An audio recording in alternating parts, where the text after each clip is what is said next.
মার্কিন প্রতিনিধি দলের সঙ্গে তারেক রহমানের বৈঠক, বাণিজ্য অর্থনৈতিক সহযোগিতা নিয়ে আলোচনা।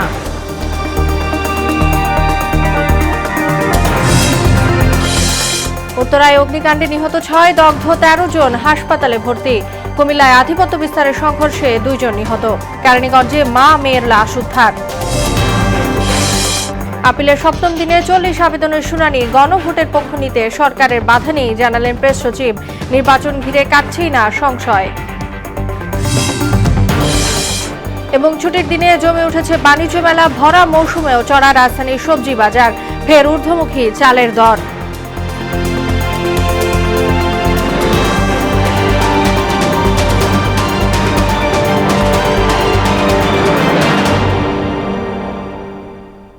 আসসালামু আলাইকুম, স্বাগত মোহনা সংবাদে। এতক্ষণ শুনছিলেন শিরোনাম, পুরো সংবাদের সঙ্গে আছি তাসনুভা বিনতে তাহের। বিএনপি চেয়ারম্যান তারেক রহমানের সঙ্গে মার্কিন প্রেসিডেন্ট ডোনাল্ড ট্রাম্প প্রশাসনের ভার্চুয়াল বৈঠক অনুষ্ঠিত হয়েছে। এতে নেতৃত্ব দেন যুক্তরাষ্ট্রের বাণিজ্য প্রতিনিধি জেমিসন গ্রিয়ার। শুক্রবার সকালে গুলশানের নিজ বাসা থেকে এই বৈঠকে অংশ নেন তারেক রহমান। বিষয়টি নিশ্চিত করেছেন বিএনপি চেয়ারম্যানের প্রেস সচিব সালেহ শিবলি। বৈঠকে বাংলাদেশ ও যুক্তরাষ্ট্রের দ্বিপাক্ষিক বাণিজ্য, পারস্পরিক শুল্ক হার এবং ভবিষ্যৎ অর্থনৈতিক সহযোগিতা নিয়ে বিস্তারিত আলোচনা হয়। খালেদা জিয়ার কারণেই বাংলাদেশের স্বাধীনতা ও সার্বভৌমত্ব সুরক্ষিত ছিল বলে মন্তব্য করেছেন বিএনপির সিনিয়র যুগ্ম মহাসচিব রুহুল কবির রিজভী আহমেদ। শুক্রবার সকালে রাজধানীর গুলশানে বিচারপতি শাহাবুদ্দিন পার্কে বিএনপির প্রয়াত চেয়ারপারসন বেগম খালেদা জিয়ার আলোকচিত্র প্রদর্শনীর উদ্বোধনকালে তিনি এসব কথা বলেন। ভারতের ঝাড়খণ্ড থেকে যে বিদ্যুৎ বাংলাদেশে আসছে, সেই বিদ্যুৎ প্ল্যান্ট ভারত সরকারের পরিকল্পনা মন্ত্রণালয় বাতিল করে দিয়েছিল, কিন্তু ফ্যাসিবাদের সময় প্রকল্পটি বাংলাদেশের রামপালেও বাস্তবায়ন করা হয়েছে। তবে এই ধরনের দেশবিরোধী প্রকল্প বেগম খালেদা জিয়াকে দিয়ে কখনোই করানো সম্ভব হয়নি বলেই তাকে জেলে ঢোকানো হয়েছিল। তাদের বিশেষজ্ঞরা এটা বাতিল করেছেন, কিন্তু নতজানি সরকার থাকলে একটি দেশে তারা অবলীলায় যাদের নিজ দেশে এটা বাতিল হয়েছে সেই দেশেরই শুধুমাত্র তাদের ব্যবসার স্বার্থে এবং সরকারের অত্যন্ত ঘনিষ্ঠ একজন ব্যবসায়ীকে এই ব্যবসা দেওয়ার জন্য বাংলাদেশে এটি নিয়ে আসা হলো। বেগম জিয়া ছিলেন বলেই এই দেশকে কেউ কিনতে পারেনি, এই দেশকে কেউ দখল করতে পারেনি। বেগম জিয়া ছিলেন বলেই আমাদের স্বাধীনতা অক্ষত থেকেছে। রাজধানীর উত্তরার 11 নম্বর সেক্টরের 7তলা ভবনের 2য় তলায় অগ্নিকাণ্ডে 5 জন নিহত হয়েছেন। এ সময় 13 জনকে উদ্ধার করে কুয়েত মৈত্রী হাসপাতালে পাঠানো হয়েছে। সকাল 8টার দিকে এই ঘটনা ঘটে। ফায়ার সার্ভিস জানায় সকাল 8:25 আগুন নিয়ন্ত্রণে আসে এবং সকাল 10টায় পুরোপুরি নির্বাপন করা হয়। অগ্নিকাণ্ডে ওই বাসার ভেতরে থাকা 3 জনের মৃত্যু হয়েছে, তবে তাদের পরিচয় তাৎক্ষণিকভাবে জানা যায়নি। আগুন লাগার কারণ ও ক্ষয়ক্ষতির পরিমাণ এখনও নির্ধারণ করা যায়নি। ফায়ার সার্ভিস ও আইন শৃঙ্খলা বাহিনী বিষয়টি তদন্ত করছে বলেও জানা গেছে। কুমিল্লায় লাঙ্গলকোটে আধিপত্য বিস্তারকে কেন্দ্র করে সংঘর্ষে 2 জন নিহত ও কয়েকজন আহত হয়েছেন। দুপুরে নাঙ্গলকোট উপজেলার বক্সগঞ্জ ইউনিয়নে 2 গ্রুপের মধ্যে সংঘর্ষের ঘটনা ঘটে। এ ঘটনায় 2 ব্যক্তি ঘটনাস্থলেই নিহত হন। গুরুতর আহতদের কুমিল্লা মেডিকেল কলেজ হাসপাতালে পাঠানো হয়েছে। ঘটনার পর থেকে এলাকায় থমথমে পরিস্থিতি বিরাজ করছে। পরিস্থিতি নিয়ন্ত্রণে আনতে পুলিশ ও সেনাবাহিনী ঘটনাস্থলে অবস্থান করছে। ঢাকার কেরানীগঞ্জের কালিন্দির মুসলিম বাগের একটি ভাড়া বাসা থেকে মা ও মেয়ের অর্ধগলিত লাশ উদ্ধার করেছে পুলিশ। বৃহস্পতিবার সন্ধ্যায় কেরানীগঞ্জ মডেল থানা রোকেয়া ও তার মেয়ে ফাতেমার লাশ উদ্ধার করে ফাতেমার গৃহশিক্ষিকা মিমের বাসা থেকে। গত মাসে একই দিনে মা ও মেয়ে নিখোঁজ হলে থানায় সাধারণ ডায়েরি করে রোকেয়ার স্বামী।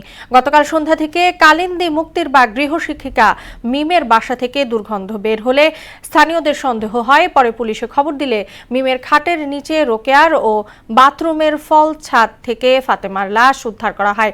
এ ঘটনায় গৃহশিক্ষিকা সহ 4 জনকে জিজ্ঞাসাবাদের জন্য গ্রেফতার করেছে কেরানীগঞ্জ মডেল থানা পুলিশ। জাতীয় সংসদ নির্বাচনের আপিল শুনানির 7ম দিনে 40টি শুনানি হয়েছে। এর মধ্যে 481 থেকে 510 নম্বর পর্যন্ত ছিল নিয়মিত শুনানি। বাকি 10টি অপেক্ষমান প্রার্থীদের শুনানি অনুষ্ঠিত হয়। শুনানি শেষে প্রার্থিতা ফিরে পেয়ে আনন্দিত প্রার্থীরা। ষষ্ঠ দিনের শুনানিতে 104টি আবেদনের ওপর সিদ্ধান্ত দেয় নির্বাচন কমিশন। বৃহস্পতিবার পর্যন্ত অনুষ্ঠিত শুনানিতে মোট 337 জন প্রার্থী তাদের প্রার্থিতা ফিরে পেয়েছেন।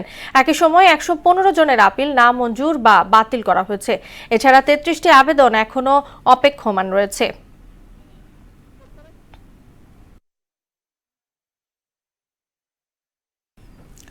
নির্বাচন নিয়ে কোনো শঙ্কা নেই। সুষ্ঠু ও উৎসবমুখর পরিবেশে জাতীয় সংসদ নির্বাচন অনুষ্ঠানের জন্য সকল প্রস্তুতি সম্পন্ন বলে জানিয়েছেন প্রধান উপদেষ্টা প্রেস সচিব মোহাম্মদ শফিকুল আলম। শুক্রবার সকালে ব্রাহ্মণবাড়িয়ার আখাউড়ায় সাংবাদিকদের সঙ্গে আলাপকালে একথা জানান। এ সময় তিনি আরও বলেন, যারা গণভোট নিয়ে সমালোচনা করছেন তাদের জানার পরিধি কম, কারণ পৃথিবীর যে সমস্ত দেশে গণভোট হয়েছে সেখানে সরকার গণভোটে হ্যাঁ অথবা না এর পক্ষ নিয়ে থাকে। যারা সমালোচনা করছেন তাদের আসলে জানার পরিধি কম। তারা পুরো পৃথিবীতে যে সমস্ত দেশে গণভোট হয়েছে সেই সমস্ত দেশে ভালোভাবে লক্ষ্য করলে দেখবেন যে সরকার এখানে অবশ্যই একটা গণভোটে একটা সে পক্ষ নেয়, নিয়ে কথা বলে। কোনো সময় সে ভাইয়ের পক্ষ নেয়, কোনো সময় সে নায়ের পক্ষ নেয়। নিশ্চিত করে বলতে পারি যে খুব ভালো একটা ইলেকশন হবে। এটা ফ্রি, ফেয়ার, পিসফুল, উৎসব মুখর নির্বাচন হবে। ফ্যাসিবাদের বিরুদ্ধে সবাইকে ভোট দেওয়ার আহ্বান জানালেন শিল্প উপদেষ্টা আদিলুর রহমান খান। সকালে বান্দরবানের জেলা প্রশাসনের আয়োজনে ক্ষুদ্র নৃগোষ্ঠী সাংস্কৃতিক ইনস্টিটিউটের অডিটোরিয়ামে গণভোটের প্রচার ও ভোটার উদ্বুদ্ধকরণের উদ্দেশ্যে প্রচারণা সভায় প্রধান অতিথির বক্তব্যে তিনি একথা বলেন। এ সময় তিনি আরও বলেন, গণঅভ্যুত্থানে সরকারের উদ্যোগে জুলাই সনদ প্রেরণ করা হয়েছে। সেই সনদের ব্যাপারে সকলের সম্মতির জন্য 12 ফেব্রুয়ারি গণভোট। যারা বাংলাদেশকে বদলে দিতে চান, বাংলাদেশকে সমৃদ্ধশালী করতে চান, সবাই মিলে গণভোটে হ্যাঁ এর পক্ষে ভোট দেবেন।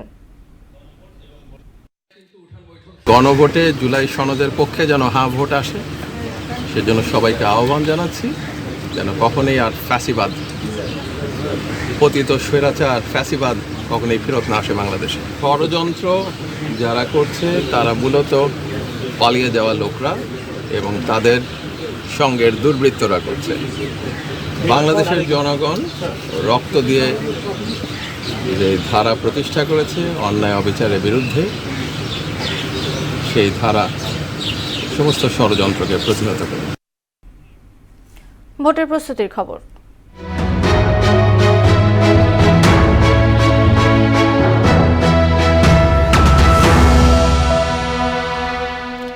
আসন্ন নির্বাচন ঘিরে সাধারণ মানুষের সংখ্যা যেন কাটছেই না। সাম্প্রতিক সময়ে সারা দেশে সংগঠিত কয়েকটি হত্যাকাণ্ড ও সন্ত্রাসী ঘটনা এই আশঙ্কাকে আরও বাড়িয়ে দিয়েছে। যদিও সরকারের দায়িত্বশীল মহল বরাবরই এসবকে বিচ্ছিন্ন ঘটনা বলে প্রত্যাখ্যান করে আসছে, তবে নির্বাচনী প্রচারণা শুরুর পর পরিস্থিতির আরও অবনতির আশঙ্কাও উড়িয়ে দিচ্ছেন না সমাজ রাজনীতি বিশ্লেষকরা। একটি অবাধ, সুষ্ঠু ও অংশগ্রহণমূলক নির্বাচন অনুষ্ঠানে সবাইকে সম্মিলিতভাবে কাজ করার আহ্বানও জানান তারা। নাদিম মোস্তফার ক্যামেরায় উষা ফেরদৌসের রিপোর্ট। আগামী 12 ফেব্রুয়ারি অনুষ্ঠিত হতে যাচ্ছে ত্রয়োদশ জাতীয় সংসদ নির্বাচন। তফসিল ঘোষণার পরদিনই রাজধানীতে দিন দুপুরে গুলিবিদ্ধ হন জুলাই যোদ্ধা ওসমান হাদি। এরপর রাজধানীর কেন্দ্রস্থলে প্রকাশ্যে গুলি করে হত্যা করা হয় স্বেচ্ছাসেবক দলের নেতা মোসাব্বিরকে। এসব ঘটনার জের ধরে জন্ম নেয় আরও কয়েকটি বিশৃঙ্খল ঘটনা, যা দেশের আইনশৃঙ্খলা পরিস্থিতির অবনতির চিত্রই তুলে ধরে। সাপোর্ট সোসাইটির তথ্য মতে গত এক বছরে সারা দেশে 914টি রাজনৈতিক সহিংসতায় 133 জন নিহত হয়েছে। এতে আহত হয়েছে 7,500-এরও বেশি মানুষ। এ সময়ে মব সহিংসতা ও গণপিটুনিতে নিহত হয়েছে আরও অন্তত 168 জন।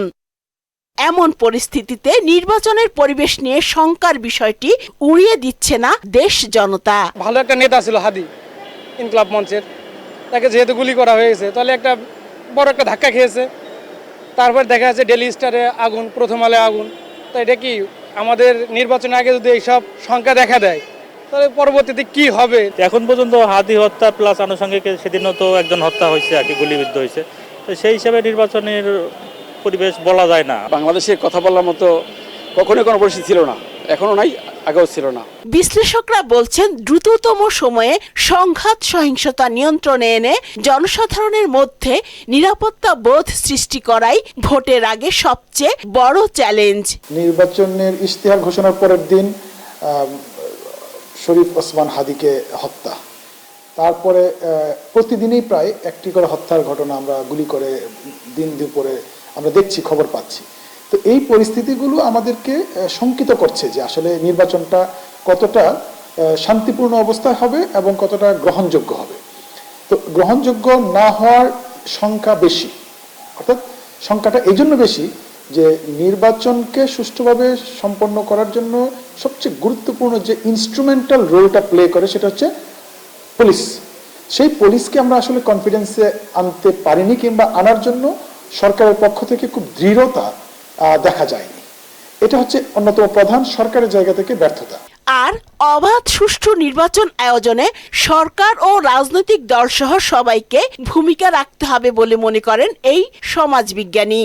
সরকারের জায়গা থেকে একটা দায়িত্ব আছে, আবার যারা রাজনৈতিক দলগুলো তাদের নিজেদের দায়িত্ব আছে যে সাধারণ মানুষকে আস্থায় নিয়ে আসা। যে আইন শৃঙ্খলা বাহিনীর যে বিভিন্ন সদস্য, সেটা পুলিশ হোক, র্যাব হোক, মিলিটারি, অন্যান্য যে ফোর্স আছে, তাদেরকে উৎসাহ দেয়া যে তারা যেন তাদের দায়িত্বটা সঠিকভাবে পালন করে। এখানে তারা কোনো দলের পক্ষে কাজ করবে না, তারা বাংলাদেশ রাষ্ট্রের সেবক, সেখান থেকে তারা তাদের দায়িত্ব পালন করে। পরিস্থিতি উত্তরণে আইন শৃঙ্খলা বাহিনীকে আরো সক্রিয় করার মাধ্যমে অপরাধীদের মধ্যে ভীতি সৃষ্টিতে ইসিকে কার্যকর ভূমিকা রাখতে হবে বলে মত দেন তিনি।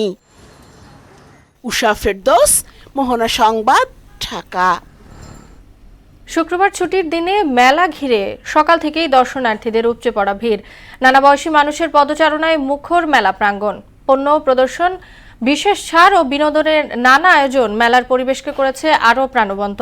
পরিবার পরিজন নিয়ে অনেক দর্শনার্থী একসঙ্গে মেলায় আসায় প্রবেশ পথে দেখা গেছে দীর্ঘ সারি। লম্বা লাইন উপেক্ষা করেও অনেকে প্রবেশ করছেন মেলায়। তবে মেলার পরিবেশ ও আয়োজন নিয়ে সন্তোষ প্রকাশ করলেও পণ্যের দাম তুলনামূলক বেশি বলে অভিযোগ করেছেন অনেক দর্শনার্থী। পবিত্র শবে মেরাজ আজ ইসলাম ধর্মের অন্যতম তাৎপর্যপূর্ণ এই রাতটি ইবাদত প্রার্থনার মধ্য দিয়ে পালন করবেন ধর্মপ্রাণ মুসলমানরা। হিজরি সনের রজব মাসের ২৬ তারিখ রাতে হযরত মুহাম্মদ সাল্লাল্লাহু আলাইহি সাল্লামের আল্লাহর দিদার লাভ করেছিলেন। এই ঘটনাতেই মুসলমানদের জন্য ৫ ওয়াক্ত নামাজ ফরজ হয়। আল্লাহর হুকুমে বরকতময় এই রাতে বুরাক নামক বিশেষ বাহনে আরোহণ করে ঊর্ধ্বাকাশে ভ্রমণ করেন মহানবী, যা মেরাজ নামে পরিচিত।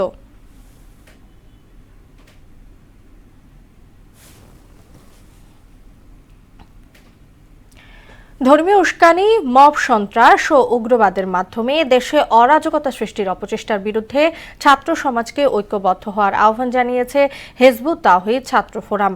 সকালে জাতীয় প্রেস ক্লাবের তোফাজ্জল হোসেন মানিক মিয়া হলে উগ্রবাদের বিরুদ্ধে ছাত্রদের ভূমিকা শীর্ষক এক মতবিনিময় সভায় এই আহ্বান জানানো হয়। হিজবুত তাওহীদ ছাত্র ফোরামের কেন্দ্রীয় সভাপতি রাদুল ইসলামের পরিচালনায় সভায় মূল প্রতিপাদ্য উপস্থাপন করেন হিজবুত তাওহীদের ছাত্র কল্যাণ বিষয়ক সম্পাদক মোখলেসুর রহমান সুমন।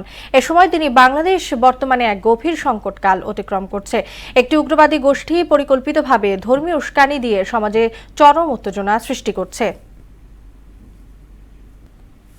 শেষ করব মোহনা সংবাদ, যাবার আগে শিরোনামগুলো জানিয়ে দিচ্ছি আরও একবার।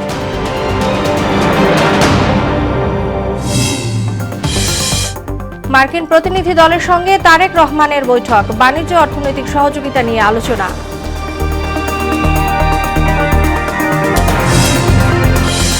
উত্তরায় অগ্নিকাণ্ডে নিহত ৬, দগ্ধ ১৩ জন, হাসপাতালে ভর্তি। কুমিল্লায় আধিপত্য বিস্তারের সংঘর্ষে ২ জন নিহত। কেরানীগঞ্জে মা মেয়ে লাশ উদ্ধার। আপিলের ৭ম দিনে ৪০ আবেদনের শুনানি, গণভোটের পক্ষ নিতে সরকারের বাধা নেই জানালেন প্রেস সচিব। নির্বাচন ঘিরে কাটছেই না সংশয়। এবং ছুটির দিনে জমে উঠেছে বাণিজ্য মেলা, ভরা মৌসুমেও চড়া রাজধানীর সবজি বাজার, ফের ঊর্ধ্বমুখী চালের দর।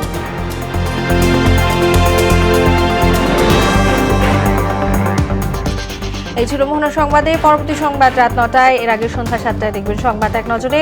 মোহনার সবশেষ খবর জানতে ভিজিট করুন www.mohana.tv। সংবাদ দেখতে পান ফেসবুক ও ইউটিউবেও। এতক্ষণ সঙ্গে থাকার জন্য ধন্যবাদ সবাইকে।